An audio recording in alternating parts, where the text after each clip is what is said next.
నమస్కారం ప్రజలారా. మరి పెద్ద ఆయన రాజన్న ఉన్నప్పుడు కండువా ఇచ్చేది తెలీదు కండువాలు ఇచ్చి ఇది మనం అన్నను మనం ప్రమోట్ చేసుకోవాలన్నా ఏం చేయాలన్నా ఇది ఉండాలా. ప్రజలారా ఇకపోతే మన విజయమ్మ గారు ఒక లేఖను రాశారు బహిరంగంగా. అంటే మన అన్న దగ్గర ఉండేటువంటి పాలేరులు తపేలంబ చంద్రుగడ వచ్చి షర్మిలకు వాటా ఇచ్చిన దాంట్లో ఏదైతే వాస్తవాలను నేను రాష్ట్రంలో ఉండేటువంటి ప్రజానికానికి అదేవిధంగా రాజన్న అభిమానులకు తెలియజేద్దామని ఈ లేఖ రాశానని ఒక లేఖను విడుదల చేసింది. ఆ లేఖ మీద మన తపేలం బ్యాచ్ వచ్చి మాట్లాడతారంగా. మొట్టమొదటి వరుసలో ఉండేది ఎవరంటే ఆర్కే రోజానే ఉంటుంది. ఎందుకంటే ఇట్లాంటి బఫూన్ డెకాయిట్ మాట్లాడాలంటే ఒక ఆర్కే రోజా తరువాతనే ఎవరికైనా సరే మన పార్టీలో ప్రాధాన్యత ఉంటుంది. అది మనందరికి కూడా తెలుసు. అంటే తాడేపల్లి ప్యాలెస్ నుంచి వచ్చినటువంటి స్క్రిప్ట్ ఏదైతే ఉండదో దాన్ని ఏ విధంగా చదువుతుంది అనేది మీరు చూడండి. ఇంకా వచ్చినట్టు లేదు, వచ్చాది బయటికి. సరే మాట్లాడతారు, ఇంకా రకరకాలుగా ఉంటారు. ఏది ఏమైనప్పటికీ మన విజయమ్మ గారు రాసినటువంటి లేఖ, దాన్ని ఏదో అంటారు ఇంగ్లీష్లో, ఒక లాయర్ కాడికి పోయి అఫిడవిట్ ఏదో అంటారు, దాన్ని తయారు చేసి ఈరోజు రిలీజ్ చేసింది. అంటే నిన్నగన మనం చూసినట్టయితే కొంతమంది కడప జిల్లాకు చెందినటువంటి నాయకులంతా కూడా ప్రెస్ మీట్లు పెట్టి ఇన్ని కోట్ల రూపాయలు షర్మిలమ్మకి ఇచ్చినారు, ఏ అన్నైనా ఇచ్చాడా, ఎక్కడైనా ఉండదా ఇదని రకరకాలుగా వ్యాఖ్యలు చేసిన తరువాత విజయమ్మ గారు ప్రెస్ నోట్ని రిలీజ్ చేశారు. ఆ లెటర్ ఏంది, ఆ కథ ఏందనేది మనం ఒకసారి చూద్దాం. మన తపేలం బ్యాచ్ రాకముందే సరే ఏమి రాసిందో చూద్దాం ఒకసారి. ఏం రాసిందో చూడండి బా. ఈరోజు డేటే 23/2026 సంవత్సరం 11:32 అంట. టైంతో కూడా వదిలేరు. ఇది కథ మామూలుగా లేదు. అంటే అన్న ఎన్నో రకాలుగా ఎర్రి పుష్పం అయిపోయినాడు.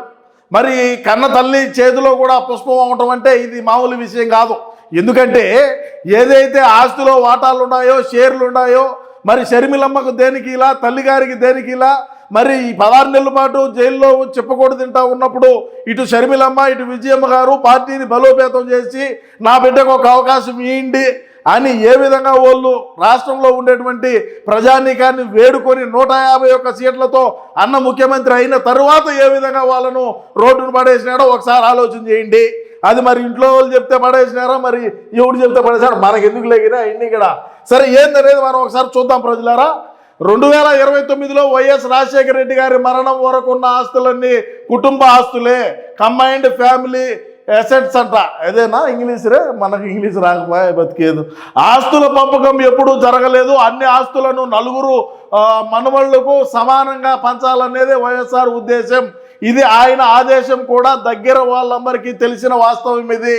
మరి అన్నకు ఎవరు ఆడబిడ్డలే, 2 ఆడబిడ్డలే కదా, మగబిడ్డలు ఎవరు లేకపోయినప్పటికీ ఆశ ఇటు మద్యం లెక్కరు ఏదైతే ఉన్నదో కుంభకోణాల్లో మద్యం మాఫియా జరిగింది, ఇసుక మాఫియా, ఎర్రచందన అక్రమ రవాణా, అక్రమంగా మైనింగ్, ఏదైతే అక్రమంగా మైనింగ్లు, గ్రావెళ్ళు, క్వాడ్జులు, ఇది గంజాయి, డ్రగ్స్, ఎన్నో రకాలుగా మనం అవినీతి సొమ్మంతా పోగు చేసి అవినీతి అమ్మ మొగుడుగా పేరుగాంచినప్పటికీ మనకి ఎవడు వెనకలు అగ్గి పట్టుకునేవాడు లేకపోయా.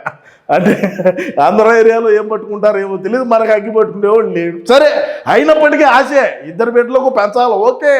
మరి షర్మిలమ్మ బిడ్డలు కూడా ఉన్నారు కదా, షర్మిలమ్మ బిడ్డలకు కూడా ఇవ్వాలి కదా.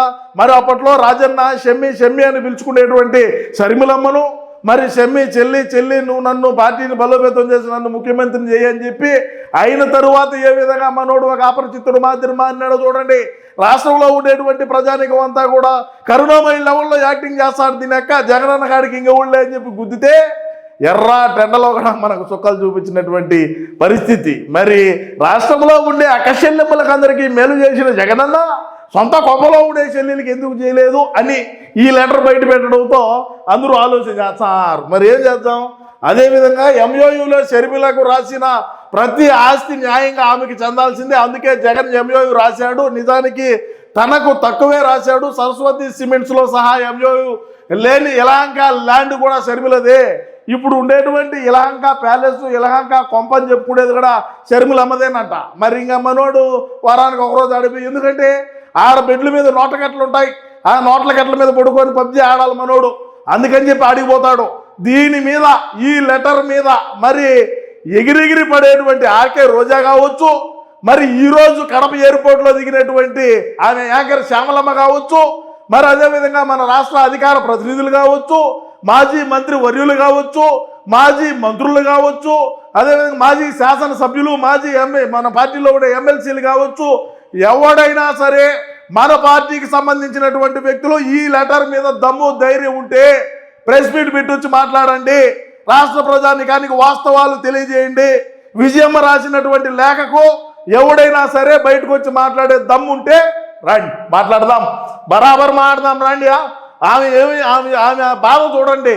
ఇచ్చానని చెబుతున్న డబ్బు షర్మిల వాటాకి ఇచ్చిన ఏదే డివిడెంట్ మాత్రమే. ఆ ఆస్తుల విషయంలో జగన్ తన మేనల్లుడికి మేనకోళ్ళకి ఇప్పటి వరకు అన్యాయం చేశాడు, ఎప్పటికైనా న్యాయం చేస్తాడని తన తల్లిగా ఆశిస్తున్నా మరి విజయమ్మ మరి షర్మిలమ్మ గారి కొడుకు కూతురు కంటే మేనకోడలు మేనల్లుడికి ఏనాడైనా సరే మనోడిది మారకపోతుందా దమాకు? మరి లండన్ టాబ్లెట్లు ఏమన్నా డోసు పెంచడమో తగ్గించడమో జరగకుండా పోతుందా? ఏనాడైనా సరే వాళ్ళ మేనకోడలికి మేనల్లుడికి మేలు చేస్తాడని ఆశతోనే ఉన్నదంట పాపము. అదే ఆశతోనే ఉన్నారు మా అందరూ కూడా. మనోడు అదే ఆశతోనే మనం అందరం చేసాం, కష్టపడి మన ముఖ్యమంత్రిని చేసినాం. మరి చేసిన వాళ్ళకు ఇచ్చినాడు చెప్ప చేతిలో, దాన్ని గీకిదామన్నా కూడా ఏమీ లేదు, ఉత్త చెప్ప ఇచ్చాడు. కొబ్బరిన్న ఉంటే అదన్నది ఇందురు, ఆ కొబ్బరిగాడు లేదు. ఆ ఒకడు చేరినాడు కదా పక్కన మిల్లెట్ రెడ్డి, ఆ రోజే పట్టుకునేది మన ఇంటికి దరిద్రం. అదేవిధంగా ఆస్తుల పంపకం జరగలేదు. ఇప్పుడు చదువుతున్న షర్మిల ఆస్తులు లాంటివి వైఎస్ఆర్ జగన్కు కూడా ఇచ్చాడు. అది ఆస్తి పంపకం కాదు. నిజమేమిటో నా దేవుడికి నా కొడుక్కి కూడా తెలుసు. గ్లోబల్ ప్రచారం చేయడానికి మీరెవరు? మీరు ఎంత కాదన్నా దేవుడే న్యాయం చేస్తాడు. దేవుడు న్యాయమే న్యాయం. అసత్యాల ప్రచారం మానుకోవాలని వైఎస్ఆర్ భారీగా చేతులు జోడించి అడుగుతున్నాను. మళ్ళీ మీడియాలో ప్రస్తావించొద్దని వేడుకుంటున్నా. దేవుడు సాక్షిగా నేను రాసినవన్నీ వాస్తవాలు మాత్రమే. ఇట్లు వైఎస్ విజయ రాజశేఖర్ రెడ్డి అని ఆమె సంతకం పెట్టింది. అఫిడవిట్ చేశారు. ఒక లాయర్ దగ్గర కూర్చొని బ్రహ్మాండంగా ఆయన స్టాంపు గుద్దినాడు, రాసినాడు, సంతకం పెట్టినాడు. చిరంజీవి బాబు అంట ఆ లాయర్ గారు కూడా. సరే, ఏది ఏమైనప్పటికీ కూడా మన పార్టీలో ఎగిరెగిరి పడేటువంటి వ్యక్తులందరూ కూడా షర్మిలమ్మకు వాటా ఇచ్చినామన్నటువంటి బ్రోకరిజం చేసేటువంటి వ్యక్తులు ఎవరైతే ఉన్నారో మన పార్టీలో, వాళ్ళందరూ కూడా ఈ లెటర్కి ఏం సమాధానం చెప్తారు? వచ్చారు మన పార్టీకి సంబంధించినటువంటి వాళ్ళు. దీని యొక్క ఇట్ట చుట్ట చుట్టి రాండి తగులుతాం, ఏమవుతుంది వస్తాం, మేమేం మామూలుగా ఉండదంగా, మేము షర్మిలాకి ఎప్పుడో వాటా ఇచ్చినాం అది ఇది అని కూసేటువంటి వాళ్ళు మరి ఇప్పుడేమో వచ్చి కూర్చారు. ఆర్కే రోజా ఏ కలుగులో దాకా ఉండదు. మరి రాష్ట్ర అధికార ప్రతినిధులు ఎక్కడ నిద్రపోతున్నారో, మరి అమంట రాంబాబు గారు ఏడారు, మరి ఆ తొరిపళ్ళ నాని పేరు నాని ఏడాడో, మరి వాడు నేపాల్ మొకపోడు ఏడాడో, మరి ఈ కల్తీ మాఫియా చేసినటువంటి జోగి రమేష్ ఏడున్నాడో, మరి రాష్ట్రంలో ఉండేటువంటి ప్రజానీకానికి అందరికీ ఏమి చెప్తారో చెప్పండి. ఏ కలుగులో దాకా ఉన్నారో దాక్కొని సాలుగా బయటికి రాండి. బయటకు వచ్చి రాష్ట్ర ప్రజానీకానికి వాస్తవాలు తెలియజేయండి. జగనన్న అడగండి, దమ్ము ధైర్యం ఉంటే జగనన్న కాడికి పోయి ఇదేంటి జగనన్న షర్మిలమ్మకు ఆస్తులు లేదంటే విజయమ్మ ఈ విధంగా అఫిడవిట్ చేసి రాష్ట్ర ప్రజానీకానికి అందరికీ తెలియజేస్తుంది.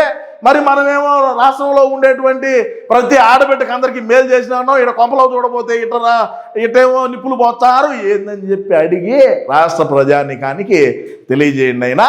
సరే, ఇంకేం మరైతే ఇంకేమన్నా కావాలన్నా ఇంకేమన్నా వచ్చినప్పుడు మళ్ళా వచ్చాం. మన పార్టీలో ఏది బ్రేకింగ్ ఉన్నా కూడా సింహరాజా ముందు ఉంటాడని కూడా నేను ఈ సందర్భంగా మీకు తెలుసు. ఎందుకంటే మనం అన్నను ఇటాటి లెటర్లు ఎన్ని రాసినా, ఇటాటి ఎన్ని కథలు పడినా మనం 2038లో మరి ప్రచారం ముమ్మరం చేద్దాం. 2039లో అన్న ప్రధాని అవుతాడని కూడా నేను ఈ సందర్భంగా తెలియజేసుకుంటూ నమస్కారం.